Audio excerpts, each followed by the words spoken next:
Let's see. We did Chloe. Let's do some. You know what? Let's do someone that is not that good. Someone that's just not in the meta. Like that you know, that people would like, oh Cash, you're not just picking overpowered characters or something like that. Who should I pick next? Yeah, maybe like Lisa Rose. No, she's overpowered. Look at that. She's like shooting everywhere. It's clearly overpowered character. Let's see, who else can I think of? Dantanos. Look at that, he brings fireworks. Oh my, look, the explosions in the back. I mean, there's clear that this guy is, nah, I can't do that. He's too overpowered. See? This is perfect. Reina. Literally just a little girl. You know, she has little wings. Yeah, I think this is a perfect character. She can't be broken. There's no way she's broken. What the fuck? What is it stun for 3 turns?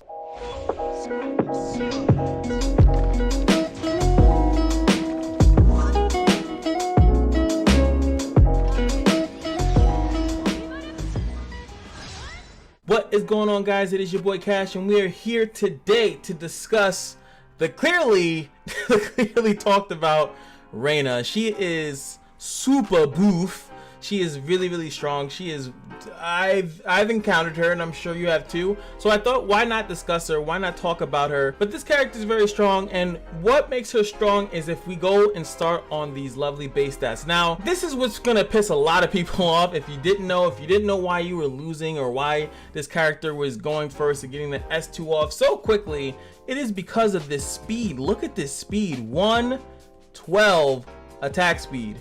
Let me just show you something. There are no, and I repeat, there are absolutely no legendaries as fast as she is. Not even Wei Wei is as fast. She's at 110. Not even the Master of Time. You would think that this character, the Manipulator of Time, would be fastest in the game, so he can get his little AoE buff thing off, right? The Master Manipulator of Time and Space. No, he's at 110 as well. Who has the fastest speed? The little girl with a doll. That has the fastest base speed in this game. Now, almost not to be a jerk and saying like nothing else matters on her, but you know, that is the HP or attack, but it's the speed. The fact that she is technically, if I'm not mistaken, I looked through a decent amount of characters, or at least a decent amount of characters that matter.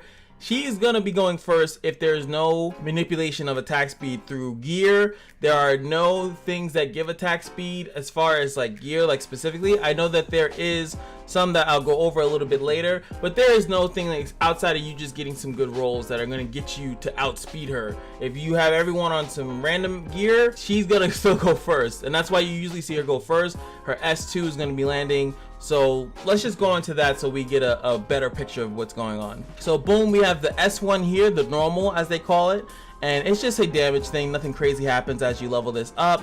And I will be doing skill gems. I know that it's saying it down here. I will be doing skill gems. I did not do skill gems in my Chloe Von guide, but thank you to this lovely support of what you guys have been telling me is that the skill gems is something that you guys are interested in. So I will provide you guys a skill gem recommendation. Next up is the special, and it's that really super annoying thing that you guys probably know all too well. It's like clockwork. Winds up a doll like spring to interfere with a target's time progression, inflicting a weakening effect that reduces the attack speed by 20% for 2 turns. 75% chance of inflicting a spell effect that causes restrain. Go down to spell effect and we're gonna see. Now it prevents your actions, plus you are moved to the end of the turn order.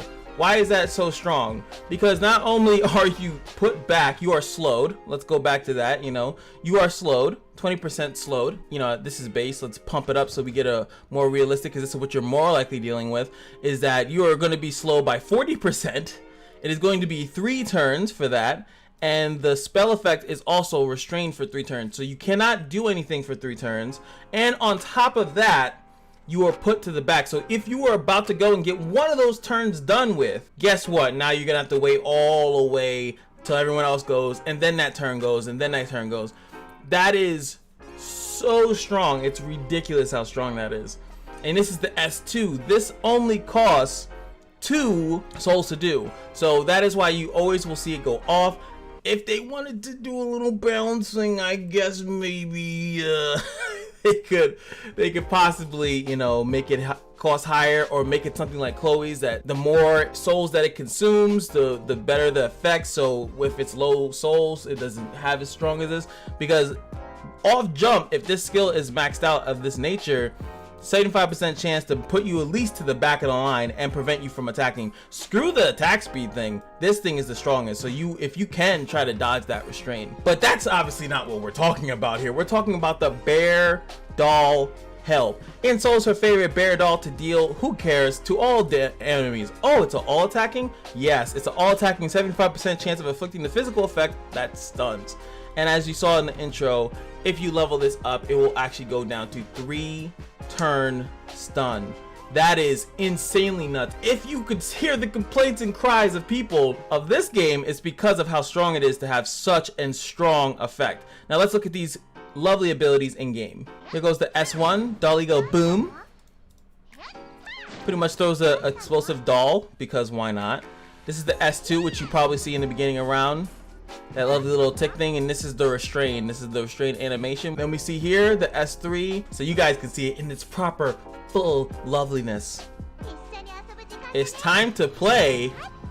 Shut the doll up into the smell. Oh, let's get broken.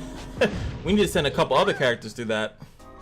Boom, knocks him out, stun. But that is the complaint right there. That is a complaint, and that is without going into the passives. Let's check out the passives, why we are here. First passive, when Reina is assigned to the back row, which most likely she will be, increase the attack of all allies except herself by 10% as long as she is alive. This is beautiful because who gives a what her attack is? Her attack is irrelevant.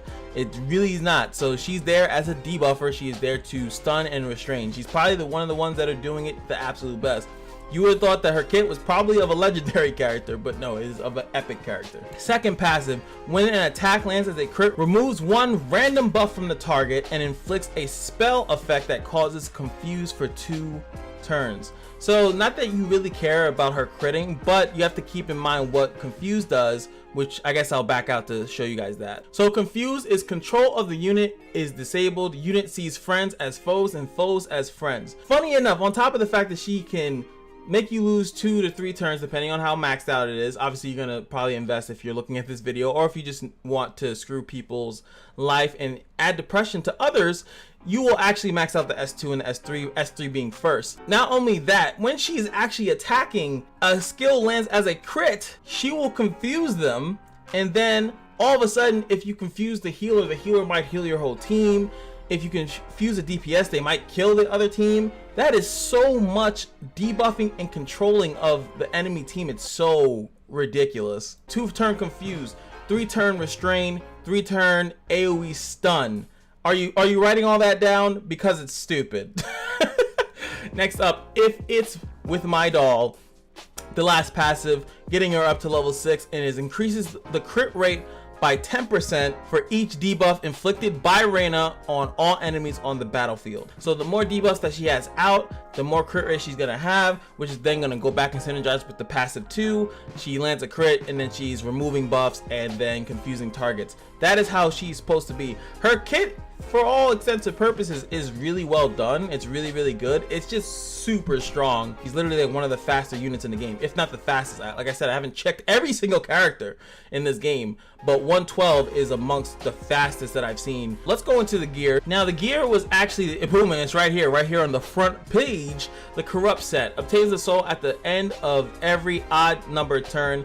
They had to, well, they're gonna change it, I'm pretty sure, right? But I think it's still in its corrupted state to the fact that on turn 1 you can actually get 6 souls and actually use her S3 from the beginning of the fight. In the higher ups, they have the Reinas, they pretty much go first. The AI in this game is pretty much going to use their S3s if they have enough souls to do it, and since she is the fastest unit, she will S3 in the beginning of the match. I can't show you that because I'm not at the level, I'm still like bronze, so but at the higher levels, that's all you really see. And then you have Wei also in the mix, because of the way her passive works is that now you're gonna get like 3 souls back, and eventually she's going to be toned down also till it's only going to be 2 souls.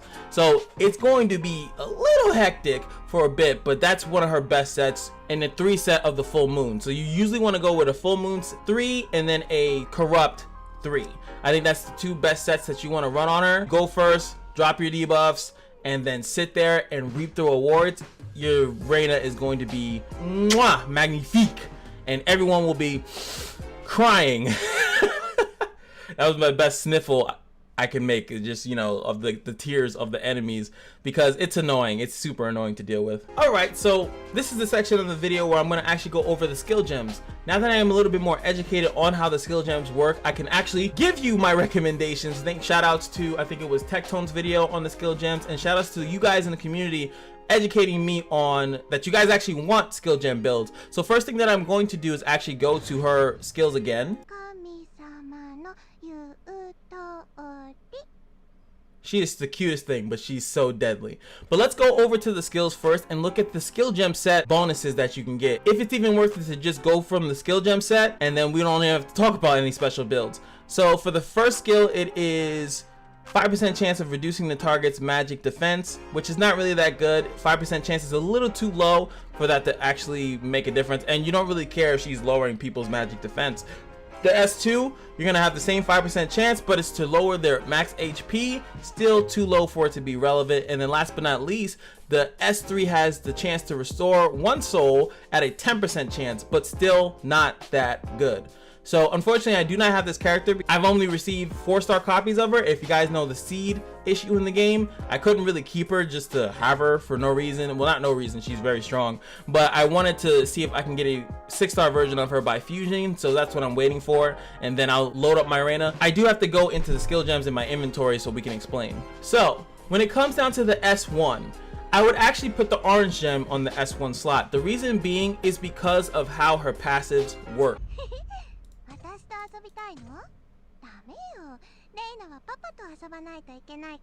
You are so cute, but still very deadly. What I'm talking about is the passive 2 and the passive 3. If she does land a crit, it is going to remove a buff and get them confused. I hope you guys remember. And the passive 3 is what we're looking at when it comes down to increased crit rate, as long as they have debuffs put on by her. So it is very important that 1, her debuffs land, and 2, that she has crit rate. Only on the S1 am I gonna put the orange, because the S1 is kind of the only thing that I think you're gonna be trying to get to confuse on. For the S2 and the S3, however, we are going to be going for the indigo. Indigo increases the debuff effect of skills, allowing them to land more often. Now, why do I want that? Is because I don't really need the S. First of all, the S2 is not an attack, just so you guys know. The S2 is like something that you just kind of throw on the opponent. It's not gonna ever crit, is what I'm trying to get at.